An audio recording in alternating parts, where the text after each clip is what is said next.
قول لي يا اخ جمعة، اسمك ايه؟ اسمي خميس. عندك كام سنة؟ الحمار اللي هناك ده عارف. بتحب مصر اكتر ولا اسرائيل؟ بحب امك اكتر. المنكاية فيها كام بذرة؟ العويسي ولا الهندي؟ ازاي الحاج امك؟ وانت مال اهلك انت تعرفها؟ بتلعب بلياردو؟ انتوا قلتولي ملعبوش. بتحب فاطمة؟ اه طبعا، مش ام عيالي. امال ليه بتعط مع جوجو؟ عشان بيضة وملفوفة وصاروخ. بتبيع حشيش؟ محلي ولا مستورد؟ بتبيع القرش بكام؟ بقرش.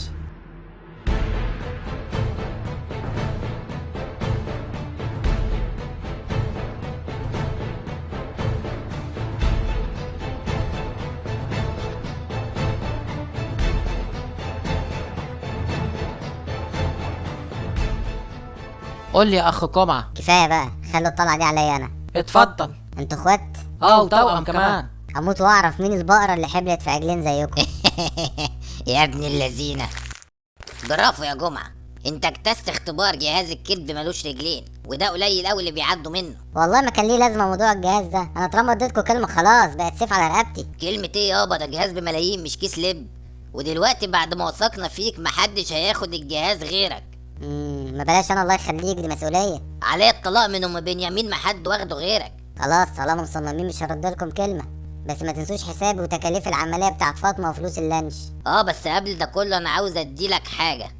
خد يا جمعة. ايه ده يا رايق بقى؟ انا اقول لك فلوس لانش تديني ساعة؟ انت ايه يا اخي منوفي؟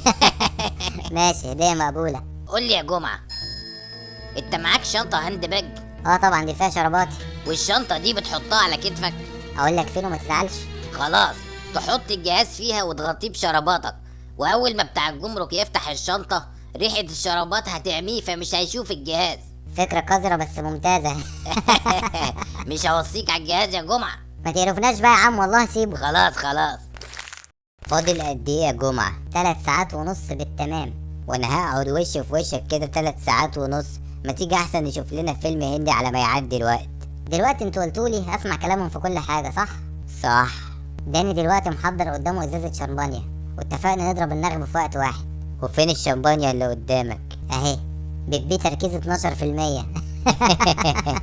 يا ابني ليه؟ احنا يا سادة النهاردة حققنا انجاز ما حصلش في تاريخ الموساد، وازازة الشمبانيا دي انا جايبها على حسابي عشان خاطر اسرائيل. يا عيني اخويا. دلوقتي يا جمعة.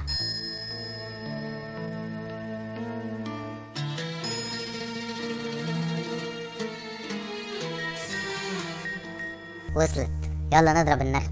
مش هقدر والله، اصل صايم. اشرب يا مدحت بيه، انا وعدت الراجل. وانا مال اهلي، مش انت اللي وعدته. انا ما بشربش بيبي يا جمعة. اهو ما تزعلش نفسك. الرسالة لحقتوا تفكوها؟ اصلها قصيرة قوي. ابويا الله يرحمه كان دايما يقول لي خير الكلام ما قل ودل. اقرا الرسالة. ما تقرا يا ابني. حمرا. هي ايه اللي حمرا؟ فين الرسالة؟ الرسالة عبارة عن كلمة واحدة، حمرا. زمانهم قروا الرسالة. خد يا جمعة الساعة دي. ياه، هي لسه معاك يا مدحت بيه؟ ده انا افتكرتك بعتها. ابيع ايه؟ انت عارف مين اللي دفع حقها؟ مين؟ مصر يا جمعة. طب بالنسبة للفلوس اللي اتفقنا عليها، مش مصر برضه هتظبطني ولا ايه؟ مصر مش هتدفع لك اكتر من تمن الساعة يا جمعة. طب عملية فاطمة مدحت بيه؟ تعامل بقى يا جمعة، ما تخنقناش كده اهو. ماشي، حس كده بقى، انا ما قداميش غير حل واحد. ايه هو؟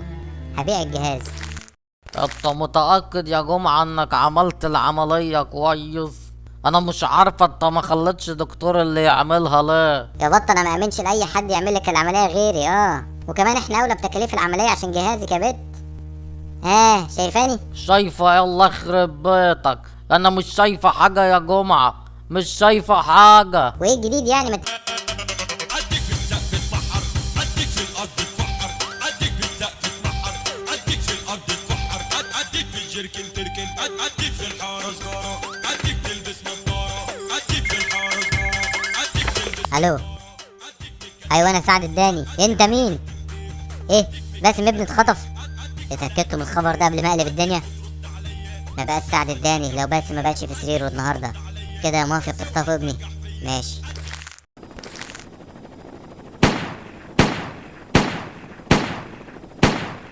باسم، انت فين يا حبيبي؟ انا هنا يا بابا، الحقني المافيا هيموتوني. ما تخافش يا حبيب بابا، انا هنقذك. امسك في الحبل ده كويس. مسكت، اسحب بسرعة يا بابا. هوب يا دين النبي، في ايه؟ الطيارة مش قادرة ترفعك يا عجل. انجز يا عم، المافيا جايين على هنا. سيب الحبل يا باسم بدل ما نموت احنا الاتنين، انا لو جرالي حاجة امك واخواتك هتبهدلوا. لا مش هسيب، يا نعيش عيشة فل يا نموت احنا الكل. خلاص موت لوحدك يا ابن الكلب. سامحني يا باسم، الجري نص الجدعانة يا ابني. معقولة يا سعد ما قدرتش تنقذ باسم؟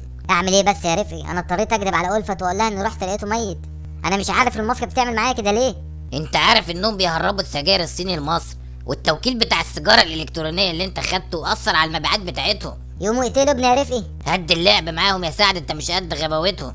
انا صحيح خسرت معركة بس ما خسرتش الحرب. يعني ايه الكلام ده؟ ناوي تعمل ايه تاني؟ ناوي اضرب لهم توكيلات الحاجة الساقعة وهنزل لهم جيزة كولا. انت اكيد اتجننت يا سعد. احترم نفسك وانت بتكلمني، انا سعد الداني يا حيوان. سامحني يا رفقي. يا سعد انا خايف عليك، المرة دي موتوا ابنك، يا عالم ايه اللي هيحصل المرة الجاية. ما تقلقش يا رفقي، لسه عندي حسام الكبير.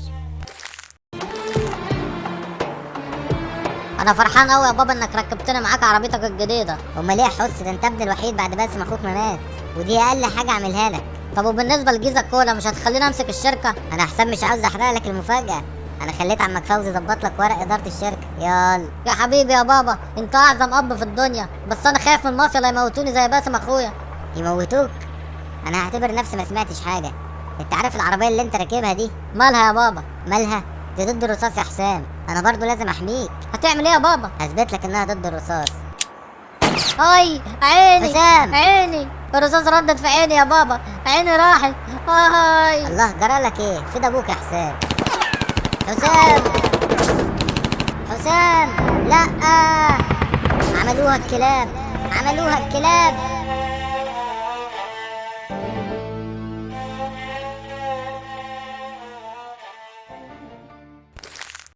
انا سعد الداني، انت مين؟ انا فوزي ابن عمك يا سعد. بهزر معاك يا ابو الفوز. بتهزر معايا وانا محروق؟ صحيح انك ما عندكش دم. انا بضحك عشان انسى يا فوزي، عيالي الاتنين ماتوا واضطريت اني احرق المجموعه وانتوا فيها عشان المافيا ما يلوش دراع بحد منكم. يا نهارك زي وشك، دي ألفت وبناتك الاتنين كانوا جوه. ما انا عارف. لو كمان رفقي كان جوه وكلهم اتحرقوا ما عدا انت يا نمس. انا برضو اللي نمس، ده انت داهيه يا سعد. كده بقى العب مع المافيا بقلب جامد. انا عندي سر مخبيه عليك يا سعد، وجه الوقت ان اقول لك الحقيقه. ومخبي ده كله يا فوزي؟ انجز قول قبل ما تموت. يا سعد انا اللي كنت السبب في موت حسام. ايه؟ بتتكلم جد يا فوزي؟ انا سعد الداني وبحذرك لو كنت بتكذب. ايوه يا سعد، العربيه اللي كنت راكبها انت وحسام ما كانتش كلها ضد الرصاص زي ما انت فاهم. انا جبت لك الاوبشن اللي اقل منها، اللي فيه الصاج بس اللي ضد الرصاص. ليه عملت كده يا فوزي؟ الصراحه اتعذرت في قرشين واخدت من فلوس العربيه، وانا اللي اعتبرتك اخ ليا. ارجوك يا سعد ارحمني من عذاب الضمير، موتني عشان اكفر عن ذنبي. بس كده انت تؤمر. هتعمل ايه يا مجنون؟ هولع فيك تاني عشان انت متحرقتش اولاني. لا يا سعد، لا يا سعد. هو بس كمان اهلي اكابر وانت ابوك صنايعي، ونسبكم يعر الصراحه. انت هتصغر عليا يا فارس، ما دي عربية ابن اكابر. دي اقل حاجه عندي على فكره، بس انا عشان بخاف على شعورك مش عاوز اوريكي اسطول العربيات اللي عندي. طب يا اخويا انا جعت، هزتولك كده وهات لنا كوزين ذره. ما كفايه كوز واحد يا فرحه، يا مصاريف وخلاص. عندك حق، اهي قرحة تزنت الزير، ده انت نتنا يا دي الجدع. فارس فارس، يا خسارة مات قبل ما يجيب الذرة. يا اهلا يا اهلا، والله عشت يا ونيسة وشفت مرات فارس وولده. ايوه يا امه، بس ده اسود وفارس كان ابيض، يبقى ابنك كيف بس؟ لا انا ما اسمحلكش، قصدك ايه؟ سميك بيه بيتكلم صح. هو بس يا سميك بيه الواد ما استحملش الحر بتاع الصعيد، وكمان عربيتنا مكشوفه فاسود من الشمس. ماليكش حاج يا سميك به يا ولدي، بغض النظر عن اللون، الولد كله فارس، عيون فارس، بج فارس، بربور فارس. خلاص ياما، يسيبوا الولد ويعاودوا من مطرح ما جم. نعود فين؟ انا ما سيبش ابني ورجلي على رجله. وانا ما سيبش بنتي ورجلي على رجلها. النعاود قال. دي الاستنطاع دي يا جدع انت. جرالك ايه يا سميك؟ فرخة ما هتمشيش من هنا، دي مرة الغالي. ممكن طلب يا سميك بيه؟ انجز، عاوز ايه؟ هو لو ممكن يعني جلابيه من بتوعك عشان هدومي متشحمه من العربيه. كمان هتلبس خلاجاتي؟ اوف. ما تزعلش منه يا عم غزال، هو سميك ولدي عصبي كده، انما قلبه ابيض زي القشطه مش اسود زي الولد ده. يا بنت الايه عسل.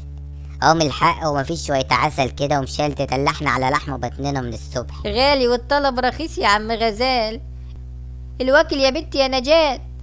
يعني انت يا بابا ما لقيتش غير الواد الاسود ده وتأجره؟ كنت هتودينا في داهية. اللي لقيته بقى، بس ما تقلقيش دخلت عليهم وهنلم قد كده. يا بنت المحظوظة يا فرخة، وقعتي واقفة. همتك بقى توقع الولية على ما اكون بلغت سابق واتجوزته.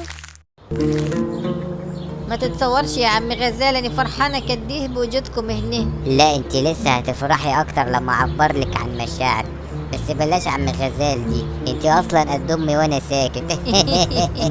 ينيلك دميتك اخفاف يا مضروب. يا ونيسة انا من ساعة ما شوفتك وانا مش بيجيلي نوم. اي نعم الناموس هنا مش بينيمني، بس انت حاجة تانية. اوعي تفتكر ان انا لا سمح الله طمعان في فلوسك، لا لا حد الله. انا كل اللي عاوزه حتة ورشة صغيرة هنا عشان ما بعدش عن فرخة بنتي. ما تقولش كده يا غزال، فلوسي وفلوسك واحد. اكيد واحد لان انا معيش فلوس اصلا. مرحبا يا دكتور فيصل. مرحب بك يا سميك بيه، اتفضل اقعد. انت هتضيفني في بيتي؟ قوم وقف، انا ما اذنتلكش تقعد. حاضر حاضر. ارغي، ايه اللي هدفك عليها السعادة؟ الشوق يا سميك بيه.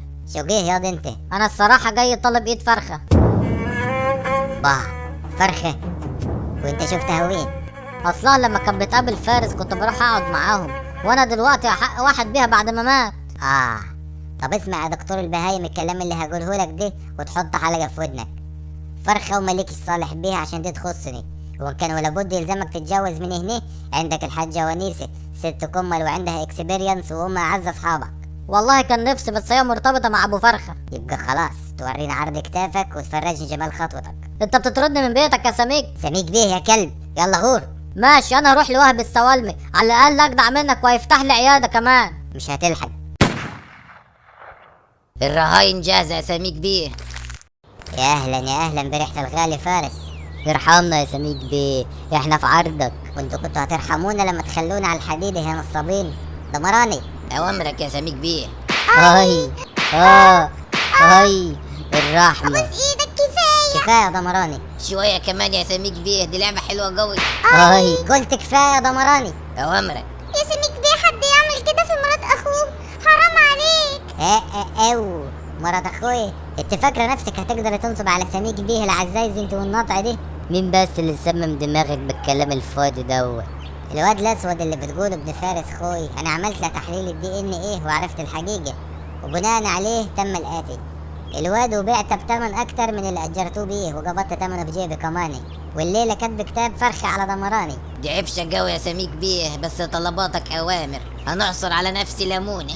ده العشم برضه يا دمراني. طب وانا هتعمل فيا ايه يا سميك بيه؟